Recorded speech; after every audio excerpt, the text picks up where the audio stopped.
senhores telespectadores, com certeza que a maioria dos senhores telespectadores que me estão a ouvir já estiveram nesta sala. O nome é Sala dos Infantes, o nome que lhe foi dado no tempo do rei Dom Manuel, o Dom Manuel I, o Dom Manuel dos Descobrimentos. Antes disso, chamava-se a Sala Grande. E nesta sala, com certeza, passeou o rei Dom João I, o primeiro rei da dinastia de Avis, e os filhos dele, todos os filhos. Eu, aliás, já esteve aqui para fazer um programa sobre os filhos de Dom João I. O Camões chamou-lhes ínclita geração de altos infantes. A palavra ínclito é um latinismo. Camões meteu muitos latinismos no português e alguns ficaram. Este foi-lhes que ficaram. Ínclito. Ínclito quer dizer ilustre. Ínclita geração de altos infantes. Bom, e os infantes da ínclita geração, como sabem, é o rei Dom Duarte, foi rei e foi um escritor, o autor Leal Conselheiro, é o irmão logo a seguir, que é o Dom Pedro, que morreu aqui às portas de Lisboa, em Alfarrobeira. Depois do Dom Pedro é o infante Dom Henrique, o famoso infante de Sagres, dos Descobrimentos. Depois do infante Dom Henrique é o Dom João. Esse Dom João fez um casamento muito rico, casou com a filha do primeiro duque de Bragança e, portanto, teve uma vida muito sossegada. Mas olha, foi ele o construtor daquela lindíssima igreja que há no Castelo de Palmela. Bom, e o mais novo é o infante Dom Fernando, o mártir, o que morreu no cativeiro, porque nós não quisemos entregar Ceuta e ele ficou de reféns e, portanto, ele morreu numa agonia. É o infante mártir, é o infante santo.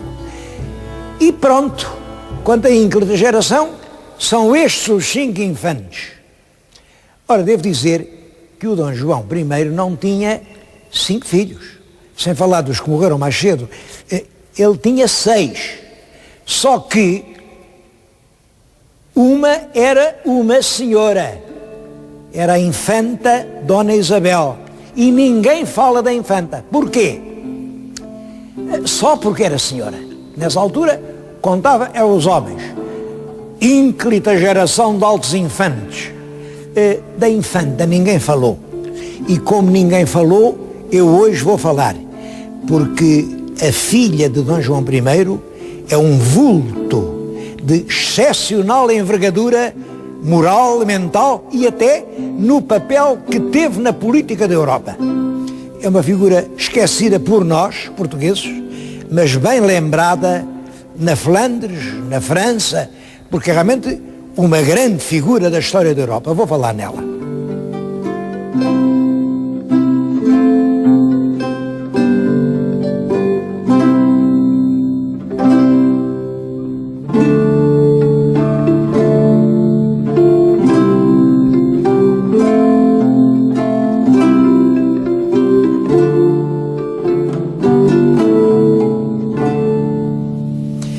Venho falar da infanta Dona Isabel num espaço que lhe está imensamente ligado. Eu não sei se ela nasceu aqui, se não.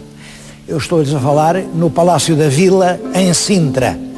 Este palácio foi muitas vezes habitado pelo rei Dom João I, que era o pai dela. Estou agora a falar-lhes numa sala, chamam-lhe Sala das Pegas por causa do teto, é outra história que lhes vou contar, mas o nome que lhe davam era a Sala do Paramento. Do paramento por isto. Era aqui que o rei aparecia. Quando vinham fidalgos, nobres, pessoas, embaixadores, para o verem, ele era nesta sala que aparecia. Paramento. Aqui, por esta porta, ficava-se numa antecâmara.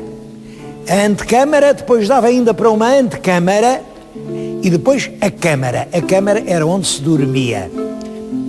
Dormiu lá tantas vezes o rei Dom João I, certamente lá dormiu também a rainha Filipa de Lencastre, e foram eles os pais da infanta Dona Isabel. Ela nasceu em 1397, esta data é importante, portanto nasce ainda no século XIV, 1397, e só vem a casar em 1430. Portanto, já casou com 33 anos.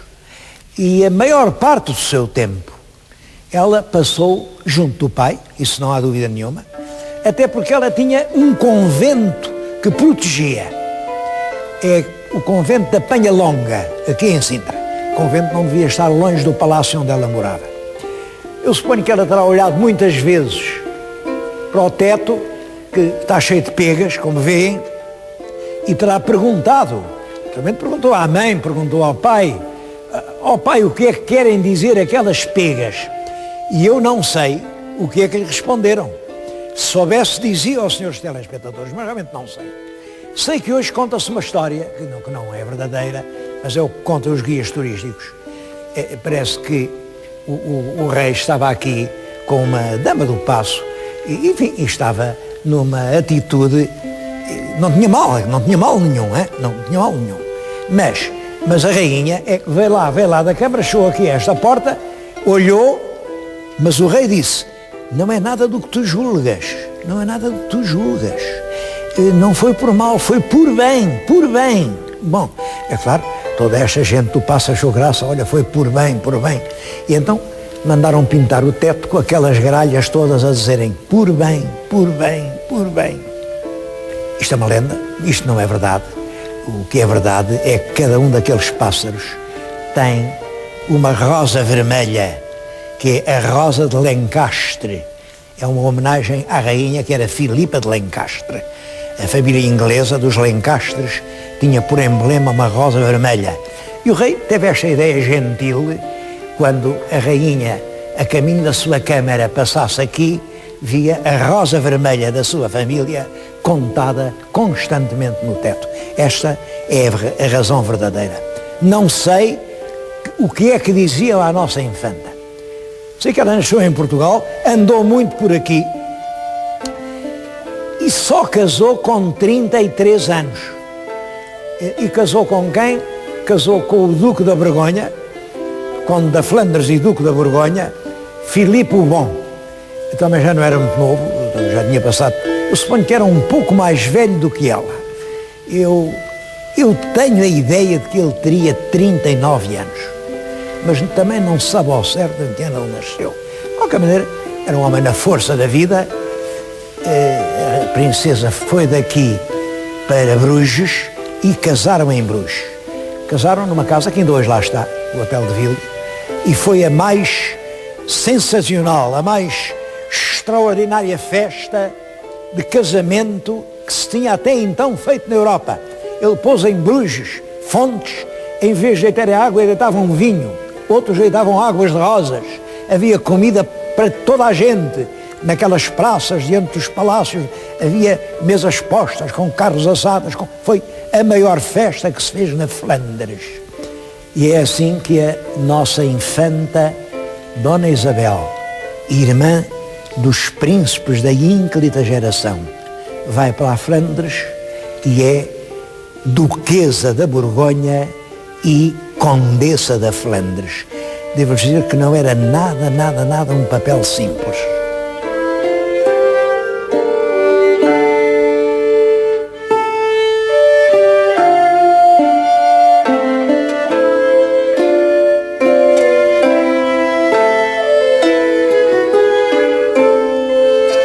Eu continuo no Palácio da Vila, o chamado Paço da Vila, de Sintra, e neste momento estou no quarto, que era o quarto de dormir do rei Dom João I. Era nesta casa que ele dormia. Devo dizer que a decoração, esta decoração de azulejos que vêem à volta, já foi feita depois pelo Dom Manuel, mas é século XVI, tudo isto é do século XVI, e isto faz do Paço da Vila um monumento extremamente importante, porque é o único paço real do século XVI que está praticamente intacto. Aqui, para isto estar completo, só falta ao rei. Realmente, isto era nesta janela que está na nossa frente, que o Dom João I de manhã via ao dia. Vejam, agora o que se vê é o Castelo dos Mouros, mas era realmente o aposento do rei. Mas eu o que lhes tinha dito é que o papel da nossa infanta não era nada fácil, nada. Isto por várias razões.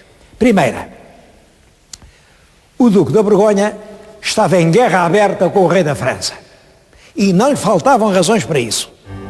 O rei de França tinha mandado assassinar à falsa fé o pai do Duque da Borgonha.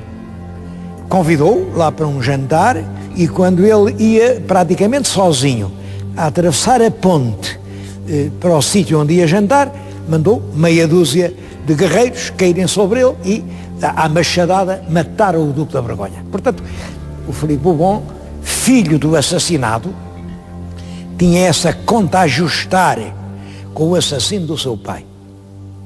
Segundo, os Duques da Borgonha tinham um projeto de Europa diferente da Europa atual. Diferente. Era um projeto mais do tipo do Carlos Magno. Como sabem, esta Europa histórica que a gente conhece tem dois blocos.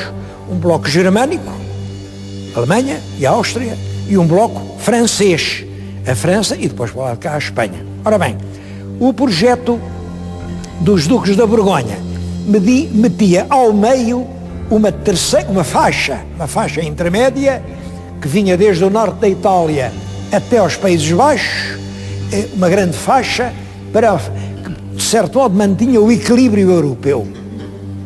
Dessa antiga fatia, o Duque da Borgonha tinha a Borgonha. A Borgonha fica hoje praticamente no centro da França. Naquela altura era muito ao sul e ainda com uma parte na Alemanha, uma região muito rica. Os melhores vinhos da França são na Borgonha, uma terra extraordinária, realmente extraordinária.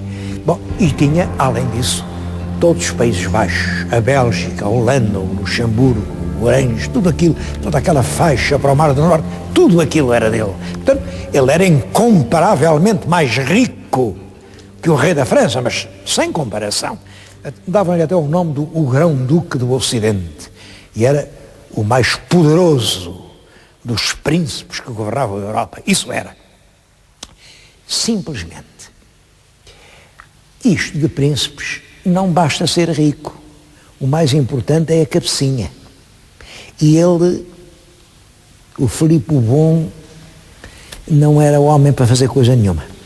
Ele não fazia nada. Mandava fazer, deixava correr. Era um homem que adorava o luxo, queria grande ostentação, apresentava-se sempre com umas comitivas extraordinárias, com quanto a fato, ia sempre vestido de preto, completo, desde que lhe mataram o pai, ele estava de luta. Aquele preto queria dizer ódio ao rei da França, mas era um preto carregado de diamantes, de esmeraldas, de rubis, de pérolas, era o príncipe mais rico de toda a Europa. Só que ele não gostava de trabalhar. Ele não fazia nada. Para terem uma ideia, ele nem o testamento foi capaz de fazer. Chamou a mulher, a nossa infanta Dona Isabel, e disse: "Oh, Isabel, faz lá o meu testamento." "Então como é que é de fazer?" "Faz como tu quiseres." E a infanta Dona Isabel é que fez o testamento do Duque da Borgonha, imaginem. Tinha um chanceler, governava, um primeiro-ministro, que era bom, era muito bom, o chanceler Roland, e que era um homem atilado e bom administrador, que ia... Simplesmente, o rei de França queria acabar com a Casa da Borgonha. E então, com intrigas, com ditos, com mentiras, conseguiu levar o bom do Duque da Borgonha a mandar embora o chanceler Roland e a substituí-lo por um tal Coigny, que era um homem, era um espião, era um homem a soldo do rei de França. E, portanto, servia muito bem, o senhor Duque da Borgonha, mas estava lá, também recebia dinheiro do rei da França e recebia dinheiro do rei da França para pouco a pouco ir entregando as chaves da Borgonha e, por exemplo, todos aqueles castelos, as cidades do Somme, e regiões, pouco a pouco, com este pretexto, com aquele, e entregando tudo ao rei de França. Ora bem, estamos nesta fase, quando o Duque da Borgonha casa com a princesa portuguesa, e a princesa portuguesa era muito esperta, muito. Bom, em primeiro lugar, a princesa, como sabem, era filha da rainha Filipa de Lencastre, portanto, pelo lado da mãe, era inglesa. E o coração puxava-lhe todo para o lado da Inglaterra. Em segundo lugar, era muito esperta e percebeu logo que o rei de França estava a tentar, pouco a pouco, destruir essa grande potência europeia que era a Borgonha. E, portanto, contra a França só havia um aliado, era a Inglaterra. E havia duas políticas possíveis. Uma era, ou a Casa da Borgonha se aliava ao rei de França, que a queria comer, ou a Casa da Borgonha se aliava à Inglaterra, que queria comer a França. E ela, energicamente, impôs a política da aliança com a Inglaterra. Se o projeto político da nossa infanta tem ido por diante, hoje a Europa era diferente. Era diferente. Não sei se era melhor, se era pior, mas seria diferente. Por 4 vezes, o Duque da Borgonha teve que se encontrar com o rei da França, não foi lá, mandou a mulher. A mulher é que fazia os tratados, fazia os acordos. Ele gostava da mulher, admirava muito, e eles tiveram um menino. O menino nasceu, mas era uma corte muito rigorosa de etiqueta, e uma corte com etiqueta não deixa a senhora duquesa dar de mamar ao menino. Disparado. Agora, uma duquesa a dar de mamar ao menino, isso não pode ser. Escolhia-se lá uma grande fidalga e era ela que dava de mamar ao menino. Bom, e o menino morreu. Grande desgosto. Porque o Duque da Borgonha já tinha sido casado 2 vezes, mas não tinha conseguido ter filhos. E agora, da portuguesa teve aquela criança. Bom, bem, segunda gravidez, segundo menino, escolhe-se outra fidalga, muito importante, para estar dado um menino, e o menino, segunda vez, também morreu. Bom, grande desgosto, então, como é isto? Terceira vez, vem o menino, e aí diz a nossa Dona Isabel: este que lhe dá de mamar sou eu. Disparate. A senhora duquesa não pode dar de mamar a um menino. As duquesas não dão de mamar. Não pode ser. A duquesa arranja. Eu quero lá saber das etiquetas. Eu quero o meu filho vivo. E assistiu-se a este escândalo na corte. A duquesa, quando chegava às horas, chamava o bebê, tirava o peito e dava-lhe de mamar. Nunca se tinha visto uma coisa dessas na Europa. Bom, mas ela dizia, é o sangue das mães que torna as crianças saudáveis. Bom, e esse menino, esse não morreu. Foi crescendo, fez-se um rapagão, era um atleta, é o famoso Carlos o Temerário. Vou-lhes contar agora o fim desta história do Carlos o Temerário, ainda aqui no Palácio da Vila, mas num outro lugar.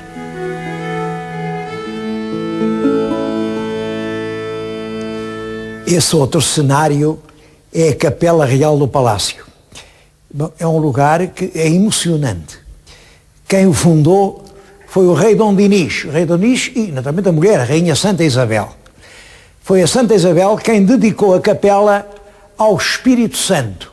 Como sabem, o Espírito Santo é o Espírito que ilumina o mundo.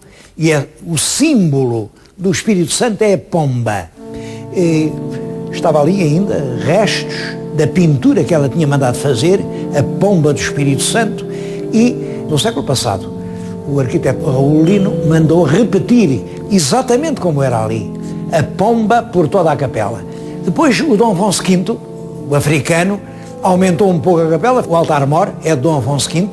Reparem, ao meio parece que tem um tapete, chama-se um tapete alicatado. Era um tapete de pedaços de cerâmica polícroma, de todas as cores, e compostos como se fizessem um tapete oriental. São raríssimos no mundo os tapetes alicatados. Um dos mais perfeitos de todos. É o que além se pode ver. E há o teto. É um teto de alfares, também do século XV.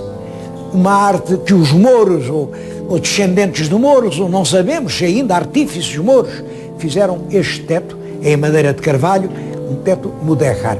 Tudo isto aqui tem muitos séculos. Mas eu vim ao cenário para lhes contar a história do Carlos o Temerário. A mãe, a nossa infanta, educou muito à portuguesa. O rapaz sabia ler, sabia escrever, sabia muito. Olha, infanta mandou vir de Portugal o Vasco de Lucena para descrever a história do Carlos Magno. O Vasco de Lucena escreveu-lhe a história do Carlos Magno para ele aprender o que era um grande conquistador, e o rapaz quis ser um Carlos Magno, quis fazer outra vez um grande império. Ele gostava tanto de Portugal que costumava dizer, imaginem, isto na Borgonha e na Flandres, nós, os portugueses.